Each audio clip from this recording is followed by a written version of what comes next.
है everyone, this is doctor Durgeshwar Mishra. आज हम एक बहुत ही इम्पोर्टेंट टॉपिक पे बात करेंगे जिससे बहुत सारे स्टूडेंट्स परेशान भी रहते हैं कि जो भी वो पढ़ते हैं वो भूल जाता है, लॉन्ग टर्म तक याद नहीं रहता। तो ये बहुत ही बड़ा प्रॉब्लम है। तो इस प्रॉब्लम का सल्यूशन क्या है? उसका सल्यूशन है रिवीजन। कैसे? सी, जब भी आप फर्स्ट टाइम पढ़ते हो तो वो नया कॉन्सेप्ट जो भी आपने फर्स्ट टाइम पढ़ा सीखा तो वो हिप्पोकैम्पस के अंदर जो हमारे ब्रेन का पार्ट है वहाँ जाके शॉर्ट टर्म मेमोरी के फॉर्म में स्टोर होता है। और जब भी हम रिवाइज करते हैं तो जो शॉर्ट टर्म मेमोरी होती है वो लॉन्ग टर्म मेमोरी के अंदर कंसोलिडेट होती है, कन्वर्ट होती है।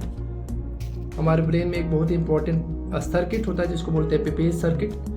तो जब भी हम रिवाइज करते हैं तो short term memory long term memory में कन्वर्ट होती है। वो पेपेज सर्किट एक्साइटेशन की वजह से ऐसा होता है। जब भी आपने एक नया कॉन्सेप्ट पढ़ा तो वो जाके स्टोर हुआ शॉर्ट टर्म मेमोरी के फॉर्म में। कहाँ पे? हिप्पोकैम्पस में। जब आप रिवाइज करते हो तो ये पेपेज सर्किट बार बार एक्साइट होता है। आपने फिर से रिवाइज किया, फिर से पेपेज सर्किट एक्साइट हुआ हमारे ब्रेन के अंदर, और रिपीटेड एक्साइटेशन की वजह से ये जो शॉर्ट टर्म मेमोरी होता है वो लॉन्ग टर्म मेमोरी के अंदर कन्वर्ट होता है। इसीलिए कहते हैं revision is the key success mantra. वो इसीलिए कहते हैं। अब पता चला क्यों कहते हैं।